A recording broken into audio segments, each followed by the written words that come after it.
Calling all entrepreneurs, get ready because MGM is in the house. Plus, today is all about opportunity, opportunity, and more opportunity. And it's a new season, so who is our very first Small Business Club member of the month? But first order of business, has county businesses missed the boat on the MGM National Harbor project, or is there still time?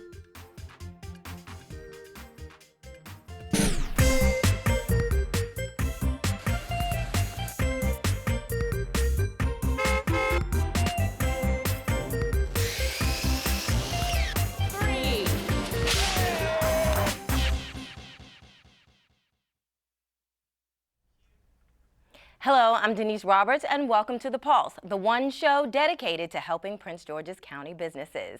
Good news, it's not too late to get in on the MGM National Harbor project, and here to talk about those opportunities is Phyllis James, who is Executive Vice President, Special Counsel for Litigation, and for the purpose of this show, Chief Diversity Officer for MGM Resorts International.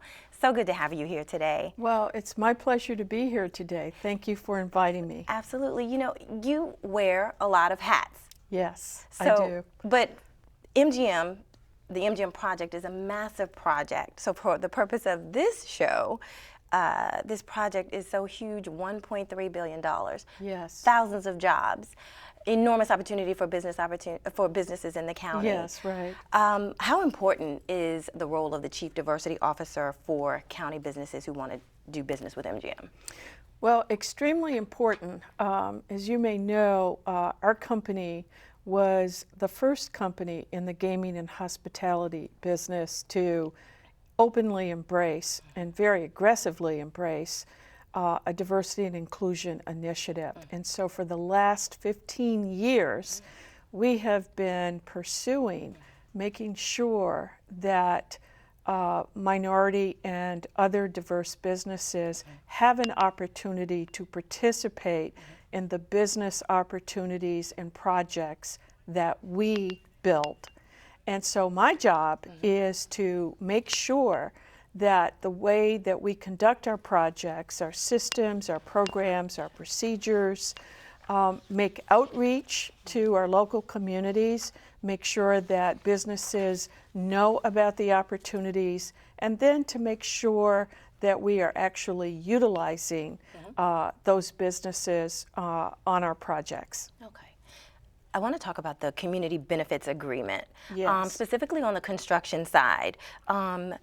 And I just want to read something from a press release that was issued from the Economic Development Corporation last year. And it says, during construction, MGM has agreed to use its best efforts to award 30% of contracts to minority business enterprises, 12% to county MBEs, and 16% to local businesses, with aspirational goals of 35%, 15%, and 20% respectively. Those are some pretty ambitious goals for contractors. Are you meeting those goals? Yes, we are. Okay. We have, ever since we were awarded the license to build here in Prince George's County, we have been going about identifying qualified, diverse businesses who may be able to participate in the project. We've amassed a database of those businesses. We have conducted many outreach sessions to local businesses. I think we've had 7 to date, tailored along the particular type of discipline coming up in the project, whether it's steel or concrete, et cetera. Okay. And we've widely publicized these to give businesses an opportunity to show up at these information sessions to find out what are the opportunities and how do you go about applying so that you can be considered. So what are the opportunities that are still available? So most of our construction contracts have been let to date, but there are still opportunities.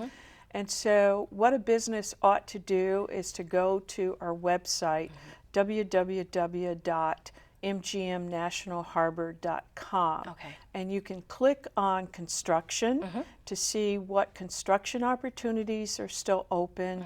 You can click on furniture, fixtures, and equipment. We call that FF&E. And those are packages for us to buy all of the kinds of equipment that we will need to outfit the property. And then when we're actually in the operations mode to operate the property, you can see what opportunities are available there. And we list out all of the commodities that we're going to be buying. So if you're interested still in construction, or if you're interested in outfitting with furniture and equipment and so forth, if you go to that website, it tells you exactly what you need to do in order to find out how to bid on opportunities. Okay. Phyllis, James, I want to thank you so much for coming on to talk about this project that's so important for businesses and for letting everyone know where they need to go. All right. Thank you again. Well, thank you. Our family is growing and the show is expanding. If you have a business question that you'd like the answer to, send it to us and we'll answer it for you and mention your business on the show. You can email your questions to sddoutreach@co.pg.md.us or tweet us @PGCDiversity and be sure to use the hashtag AskThePulse. Still to come, more business and contract opportunities for small and minority businesses. But up next, our Small Business Club Member of the Month.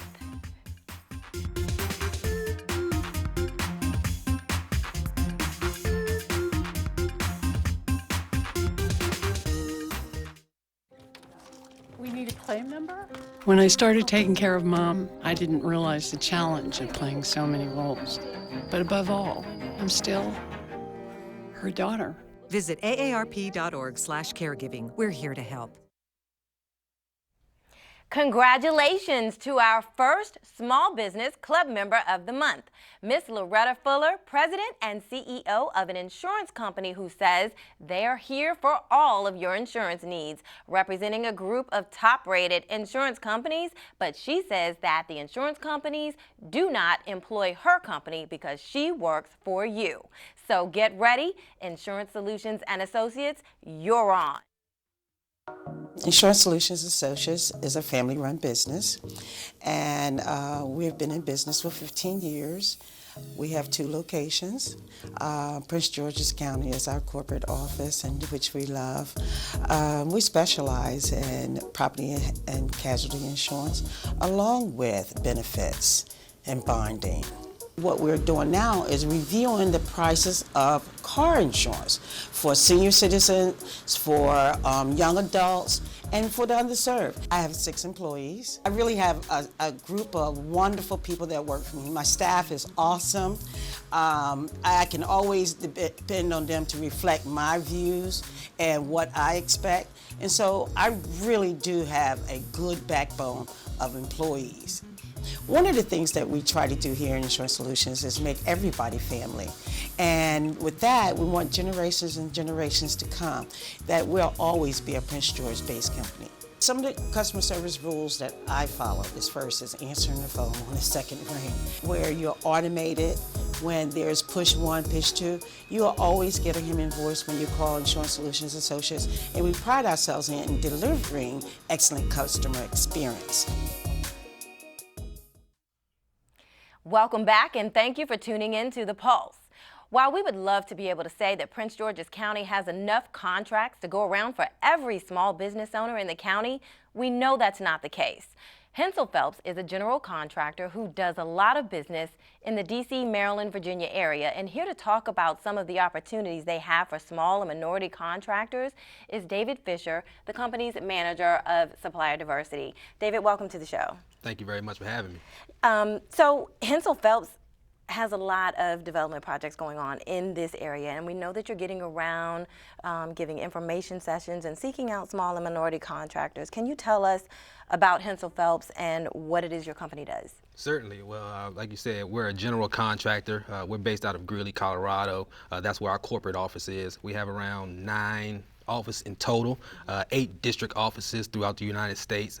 This particular area, the metropolitan area, is the Mid-Atlantic District, where we primarily focus on a lot of federal work, but we also do some private sector work as well. Some of our most notable projects would be the renovation of the Pentagon after 9/11, as well as the downtown Marriott Marquis Hotel that supports the convention center downtown DC. And you've also had some projects here in Prince George's County as well, right? Definitely. We're currently working on the Ascend Apollo project, which is a residential town center project over in Largo, Maryland. Okay. Also, we do a lot of work with WMATA here in Prince George's County. The current one that we are waiting to start project work on is the Andrews Federal Bus Garage project in Suitland, Maryland. But we do a lot of work here in Prince George's County, but we always can do some more. Okay, okay. And can you tell us about the role that you play as a supplier diversity manager or manager of supplier diversity? What do you do and how does it affect the local businesses? Certainly. Well, I like to tell people I rub elbows and kiss babies.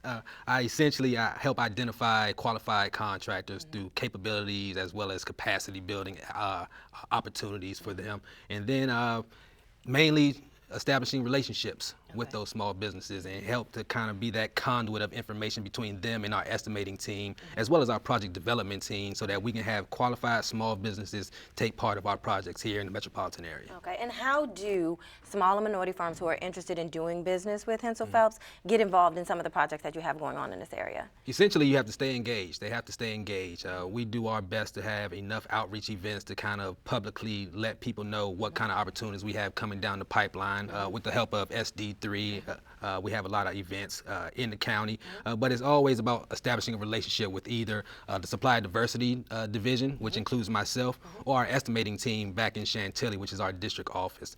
So the more that small businesses stay engaged with us, the more we can stay engaged with them and let them know of opportunities that are coming down the pipeline. Okay, can you be specific about what some of the trades are for upcoming subcontracting opportunities for the projects that Hensel Phelps has going on right now? Certainly. Well, since we have numerous projects here in the area that we are starting to ramp up on through the buyout process, the need for particular trades varies.